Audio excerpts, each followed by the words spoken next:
तो हेलो मेरे प्यारे बच्चों, आप लोग का स्वागत है SWM क्लासेस में। आप लोग कैसे हो? उम्मीद करते हैं आप लोग मस्त होंगे, स्वस्थ होंगे और अच्छे से अमल लेकर प्यारे बच्चों अपने अपने पढ़ाई में व्यस्त होंगे। तो प्यारे बच्चों क्लास को शेयर कर दीजिए अपने अपने दोस्तों के पास, भाइयों के पास, बहनों के पास, जहाँ शेयर करना है शेयर कर दीजिए और क्लास को लाइक भी कर दीजिएगा, ठीक है ना प्यारे बच्चों। तो चलिए आज हम स्टार्ट करते हैं दही वाली मंगम्मा का ऑब्जेक्टिव क्वेश्चन। चलिए स्टार्ट करते हैं। सबसे पहला क्वेश्चन यहाँ पर लिखा गया है। सबसे पहला क्वेश्चन क्या करा है, गौर से पढ़िएगा।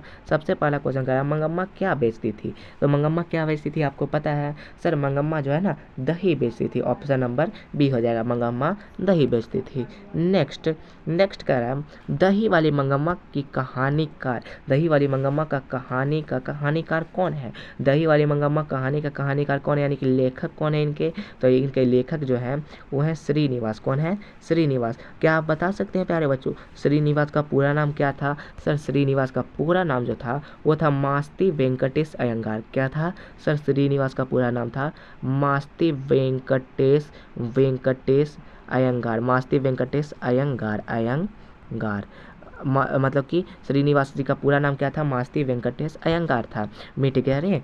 अब उसके बाद तो यानी कि दही वाली मंगम्मा कहानी के कहानीकार कौन हो गए? तो श्रीनिवास। ऑप्शन नंबर ए हो जाएगा, ठीक है। नेक्स्ट आगे बढ़ते हैं। क्वेश्चन नंबर तीसरा कर रहा है दही वाली मंगम्मा कहानी का प्रमुख पात्र कौन है? मतलब प्रमुख पात्र कौन है? तो कौन है दही वाली मंगम्मा की कहानी का प्रमुख पात्र? तो प्रमुख पात्र कहा किसे जाता है? जिनके बारे में ज़्यादातर चर्चा किया जाए, जिनके बारे में ज़्यादातर बोला जाए। तो इसमें किसके बारे में बोला गया है? मंगम्मा के बारे में। तो इसकी प्रमुख पात्र कौन हो जाएगी? मंगम्मा। तो ऑप्शन नंबर बी हो जाएगा इसका सही आंसर। नेक्स्ट कह रहा है दही वाली मंगम्मा नेक्स्ट करा है दही वाली मंगम्मा कहानी का कथावाचक कहाँ से है? अब देखिए दही वाली मंगम्मा के कहानी में एक कथा जो वाचक है, कथावाचक जो है जिसको मंगम्मा माँ जी के नाम से पुकारती थी, माँ जी के नाम से पुकारती थी, वही कथावाचक कहा गया, उन्हें ही कथावाचक कहा गया है।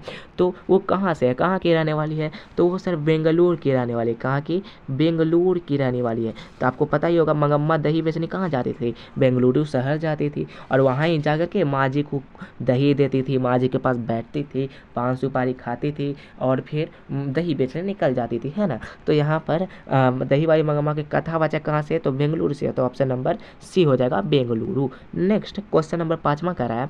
क्वेश्चन नंबर 5वां दही वाली मंगम्मा कहानी किसे संदेश देती है? तो किसे संदेश देती है दही वाली मंगम्मा? इसमें मंगम्मा को कौन परेशान कर रहा था बहुत बार? सर मंगम्मा की बहू जो है ना मंगम्मा को बहुत ज़्यादा परेशान करती थी। तो यह कहानी किसे ज़्यादातर संदेश देती है? बहुओं को ज़्यादातर संदेश देती है। ऑप्शन नंबर सी हो जाएगा। नेक्स्ट कहता है नेक्स्ट क्वेश्चन नंबर 6 का है मंगम्मा के परिवार के कुल कितने सदस्य थे? अब मंगम्मा के परिवार के कुल कितने सदस्य थे? तो सर मंगम्मा के परिवार में कुल मिलाकर 4 सदस्य थे। कैसे सर? तो देखिए पहला तो मंगम्मा हो गई, दूसरा मंगम्मा की मतलब कि मंगम्मा की बहू नजम्मा हो गई, तीसरा मंगम्मा का बेटा हो गया, चौथा मंगम्मा का पोता हो गया। तो ऑप्शन नंबर सी मंगम्मा के परिवार में कुल 4 सदस्य थे। नेक्स्ट करा है श्रीनिवास का जन्म कहाँ हुआ था? आपको पता होगा श्रीनिवास का जन्म कहाँ हुआ था बाबू? सर श्रीनिवास का जो जन्म है वो श्रीनिवास का जन्म हुआ था कोलार के कर्नाटक में। कहाँ?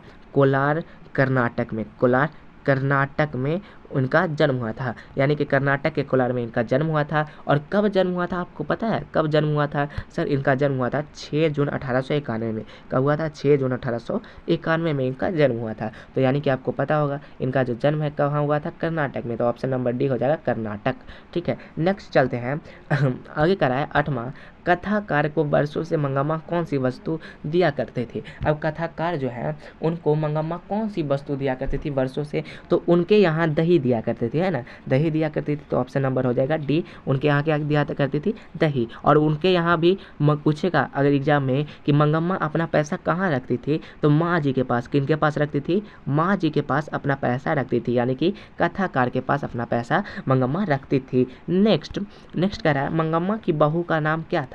अब मंगम्मा की बहू का नाम क्या था जो बहुत ज़्यादा लड़ाकी थी? तो वो है सर नजम्मा। मंगम्मा की बहू का नाम नजम्मा था। Option number B.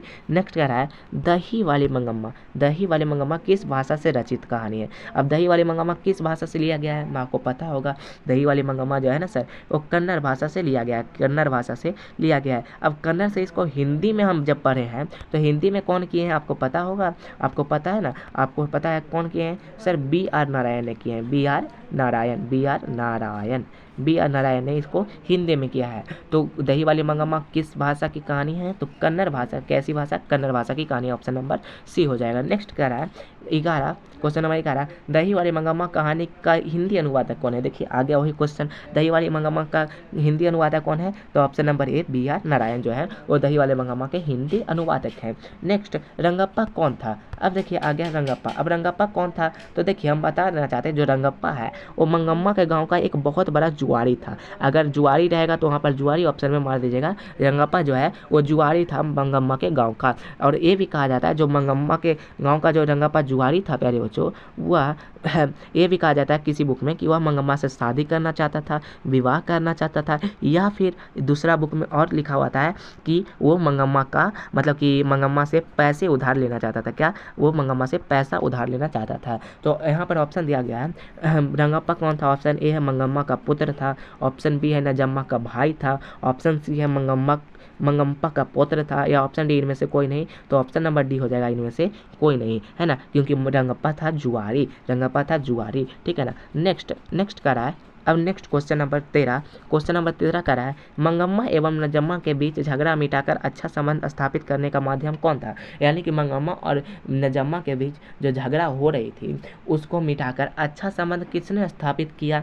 तो सर आपको पता होगा जब नजम्मा मतलब कि मंगम्मा के पास उसका पोता गया, लड़ाई तो हो गया था, और मंगम्मा के पास जब उसका पोता गया था ना मिठाई मांगने, तो उसी के बहाने नजम्मा भी आ गई, और नजम्मा अपने बेटे को खोजते खोजते उसी के बहाने मंगम्मा के यहाँ गई, और वहाँ पर मंगम्मा से माफ़ी मांगी। मंगम्मा के मतलब कि पैर हाथ करने लगी कि माँ जी मुझे माफ़ कर दीजिए, है ना। तो इसी के कारण, पोते के कारण ही जो मतलब मंगम्मा और नजम्मा के बीच का झगड़ा मिट गया। तो ऑप्शन नंबर बी हो जाएगा मंगम्मा का पोता। अब नेक्स्ट चलते हैं। नेक्स्ट क्वेश्चन नंबर 14 करा है कि बताइए कथावाचक को मंगम्मा क्या कहती थी? अब कथावाचक जो थे कहानी में उनको मंगम्मा क्या कहती थी? आपको पता होगा कथावाचक को मंगम्मा माँ जी के नाम से पुकारती थी। किसके नाम से? माँ जी के नाम से मंगम्मा पुकारती थी। तो ऑप्शन नंबर सी हो जाएगा माँ जी। अब आगे क्वेश्चन नंबर 15 करा है मंगम्मा, दही वाली मंगम्मा का कथावाचक कौन है? अब दही वाली मंगम्मा की कथावाचक कौन है?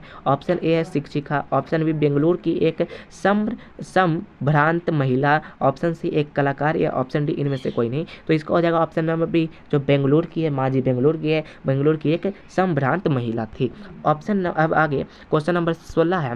क्वेश्चन नंबर 16, अधिक बुद्धिमान कौन थी? अब अधिक बुद्धिमान कौन थी? ऑप्शन ए है मंगम्मा, ऑप्शन बी गांव की एक अन्य महिला, ऑप्शन सी नजम्मा, या ऑप्शन डी इनमें से कोई नहीं। तो सबसे ज़्यादा बुद्धिमान कौन थी प्यारे बच्चों? नजम्मा जो थी ना, मंगम्मा की लड़ाकिन बहू, वो बहुत ज़्यादा बुद्धिमान थी। नेक्स्ट मंगम्मा आगे करा है मंगम्मा प्रतिनिधित्व करती है। मंगम्मा प्रतिनिधित्व कैसे करती है? ऑप्शन ए है एक नगरीय महिला की, ऑप्शन बी एक ग्रामीण महिला की, ऑप्शन सी एक संभ्रांत महिला की, ऑप्शन डी इनमें से कोई नहीं। तो ग्रामीण क्षेत्र का एक मतलब कि ये है ना ये कहानी, तो ऑप्शन बी हो जाएगा मेरे ख्याल से, ऑप्शन नंबर बी एक ग्रामीण महिला की। एक और इसको अगर आपको आंसर पता हो तो आंसर कमेंट में कर दीजिएगा प्यारे बच्चों, ठीक है ना, आंसर कमेंट में कर दीजिएगा, हो सकता है तो ये गलत हो सकता है, ठीक है ना। नेक्स्ट कर रहे हैं क्वेश्चन नंबर 18 कर रहे हैं बहू की दशा है। अब बहू की दशा कैसी है? अब बहू की दशा कैसी है? मगरमच्छ सी, बी मछली सी, ऑप्शन सी सम्मान, या ऑप्शन डी इनमें से कोई नहीं। अब मंगम्मा की बहू की दशा कैसी है? सम्मान है। कैसी? सम्मान है। तो ऑप्शन नंबर सी। नेक्स्ट चलते हैं। नेक्स्ट चलिए क्वेश्चन खत्म हो गया, इतना ही था, 18 क्वेश्चन ही था। तो बताइए आपने 18 में कितना सही किया? कमेंट जरूर करिएगा। बाय बच्चों, मिलते हैं अगली क्लास में, तब तक के लिए हंसते रहिए, पढ़ते रहिए और मुस्कुराते रहिए।